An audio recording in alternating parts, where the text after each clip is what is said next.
everyone, it's Katie from Without a Crystal Ball. Welcome back to my channel. Okay, so it's time for some 90 Day Fiance tea or stories or whatever. So the season is almost done. I think there is one or two more episodes. I can't believe it's so long. I think Lisa on Instagram said two more episodes and the tell-all. The never-ending season of Before the 90 Days. Not to mention we have two new shows premiering. We've got 90 Day Fiance Happily Ever After coming up and 90 Day Fiance the other way. Yeah, so many brands, so many spinoffs. Okay.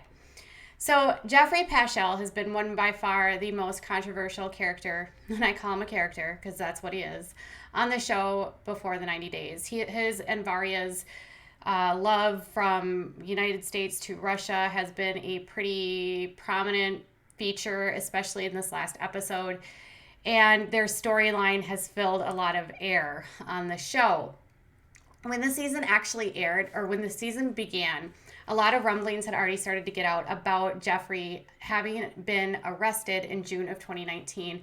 And immediately, with the news breaking and the details of everything being released, people that watched the show were pretty much outraged. And immediately they took to change.org and as well to Instagram, Twitter, and whatever social media networks they could use to ask TLC not to allow his story to air. Unfortunately, because of the amount and the extent of the story, TLC had to continue forward with it because his storyline, as you can see, takes up so much time. Although this season, all the episodes are like 2 to 3 hours, so I would have just cut it all out and shortened all of the episodes, TLC, but that's just me. Anyways, after a while, TLC ends up bending to pressure from the public, and they decide that they're going to cut ties with Geoffrey and that he was not allowed to film the tell-all.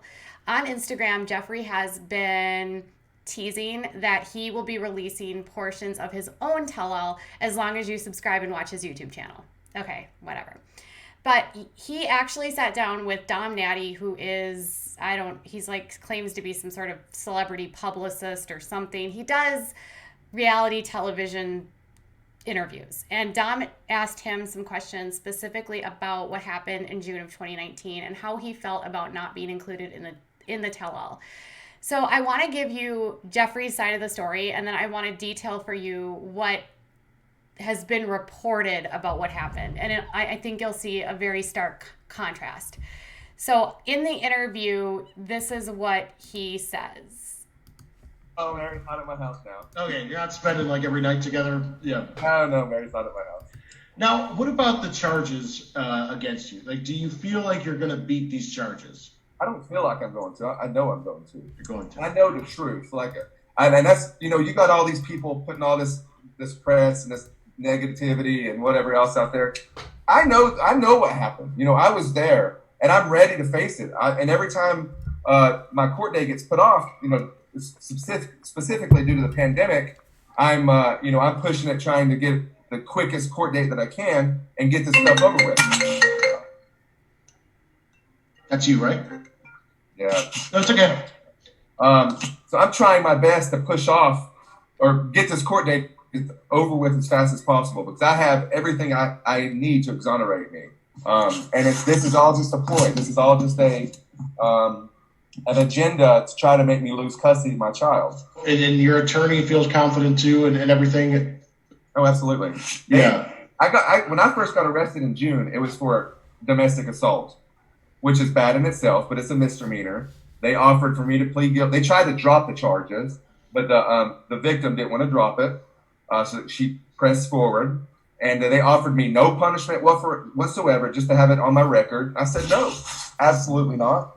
And they said, if you don't take it, we're going to take it to the grand jury. We'll try to trump up the charges. We'll try to get you kidnapping. We'll try to get you. It's like, you do whatever the hell you want to do.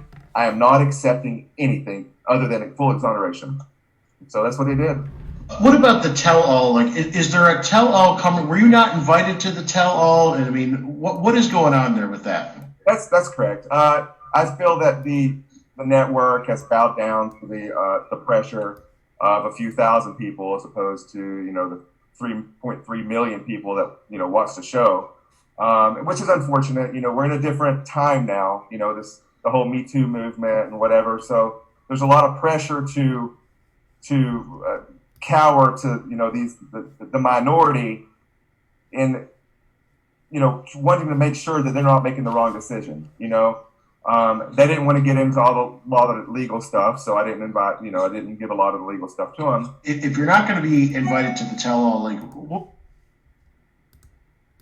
Okay, so interesting, right? So he claims that they initially propositioned him with a simple DV charge, and then he says they offered to make it all go away if he pled guilty, or initially they were going to drop it, but then he says victim, like this, decided to press forward, he says, and he said it's all some sort of master vendetta to get his children taken away from him, or a child that he has custody of taken away from him. And apparently the TLC network was Me Too'd out of a job. Now, I have some troubling, I find some of that language troubling just because obviously he's the way that he said to well, I got arrested for the DV, but and that's bad, but it's only a misdemeanor. Okay. And then, and if I didn't plead, then they were going to move forward with these blah, blah, blahs. And I was like, do it. Go for it. I'm going to be exonerated. You know what I mean? So at one point his phone rang, and I don't know if you noticed that, but then he sort of stopped and he was and he kind of refocused. And I feel like maybe that was someone connected to him, maybe a family member, a friend, maybe Mary, who knows, just telling him to shut up. And obviously, if you have pending charges and this case is still open, you don't want to say anything, because anything that you do say can be used against you. So you can't, if you say anything that's different from one day to the next, they're going to hold on to that and be like, Geoffrey, on this day you said this, and on this day you said that. But the clear thing here is that I feel like he's very well minimizing this. If he's innocent, fine, great. Be exonerated. He's so confident that he'll be exonerated. But Starcasm actually did some digging, and they have all of the records. And so back in January, on January 3rd, they actually updated and posted about what happened in July of 2019. And so here's what they said. Geoffrey's girlfriend told police that he was in an intoxicated state and he DV'd her, iterating what she would later state in her order of protection filing. This is what she said. Geoffrey grabbed her by the neck and slammed her head against the wall several times, and also stated that she was thrown to the ground during this time. Okay? And then she says that when they get there, the officers observe a bruise on her forehead and an abrasion on her elbow and knees. And that the paramedic on the scene said that she displayed signs of a concussion, and a forensic unit actually came out to document what happened. So she calls them while she's at this house, and she's showing visible signs of this altercation happening. So apparently, the sarcasm continues that when they spoke with him, he told them that his girlfriend's injuries were self-inflicted. And then also the arrest report reveals that he had a scratch on his stomach and chest that actually appeared to be self-inflicted. So he accused her of putting these injuries on herself, but then they say that the injuries on him appeared actually to be from him. So he's blaming her, according to the police, for this. And then when officers finish their investigation, they determine that they have enough probable cause to charge him with the DV, the misdemeanor, right? And he's handcuffed, and he put him in a police vehicle. And then this is what the report says. The arrestee was initially taken into custody without incident. While in custody, the arrestee attempted to kick out the windows of the patrol vehicle. The officers removed the arrestee from the vehicle and applied leg restraints. The arrestee made further attempts to damage the patrol vehicle while his legs were restrained. The arrestee was removed from the vehicle again and further restrained. So not only is he got this issue with the girl, but then once he's actually picked up, he is trying to kick out the windows of the cop car. They have to restrain his legs. He still tries to kick out the legs of the cop, like the windows of the cop car, and they have to restrain him a second time. And so here's the part about the custody. They say at the time of the arrest, he had custody of his and Brittany's 4-year-old son, Caven. And the co-parenting arrangement determined that Brittany, who now lives in Canada and can no longer enter the United States legally, had Caven 1 week a month. Caven was with Brittany at the time of Geoffrey's arrest, and there was a hearing scheduled for June 11th, in part to determine future co-parenting time. So he was actually a no-show for that hearing, and it was after that hearing that Brittany found out about the assault issue.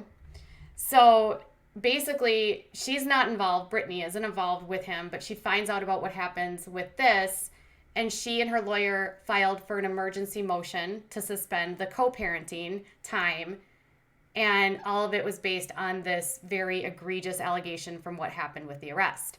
If you're a mother, I would say you find out your baby daddy has gotten into a fight with his girlfriend, and then he's tried to kick out the windows of a cop car.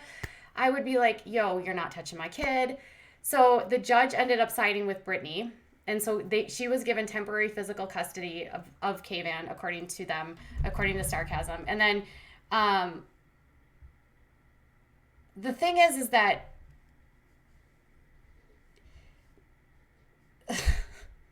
this is just so messy. Like, he took the kids from Canada. She's in Canada. Like, there's so many problems with this specific co-parenting relationship, okay?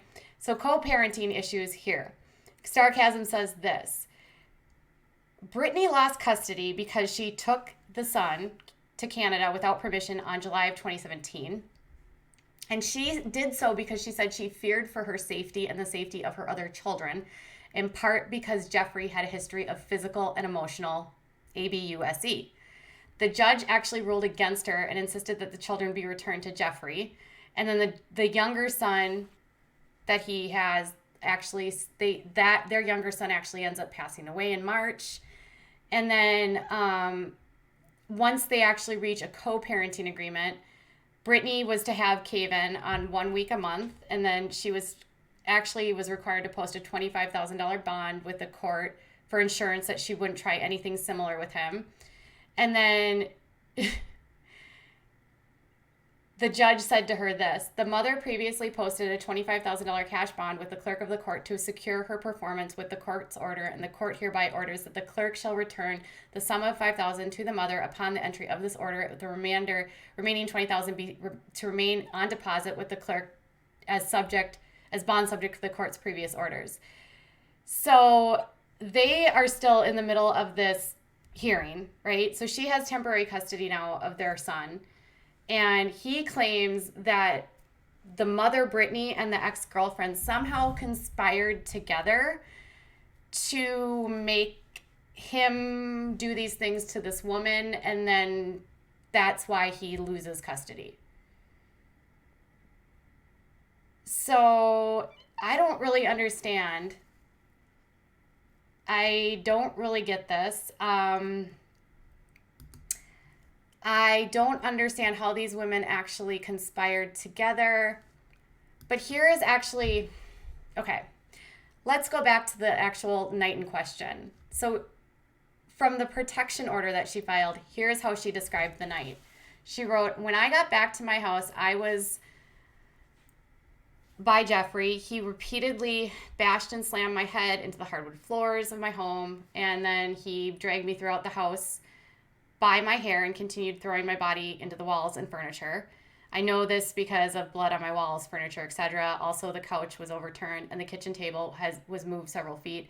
I screamed for him to stop multiple times, and this went on for approximately 30 minutes.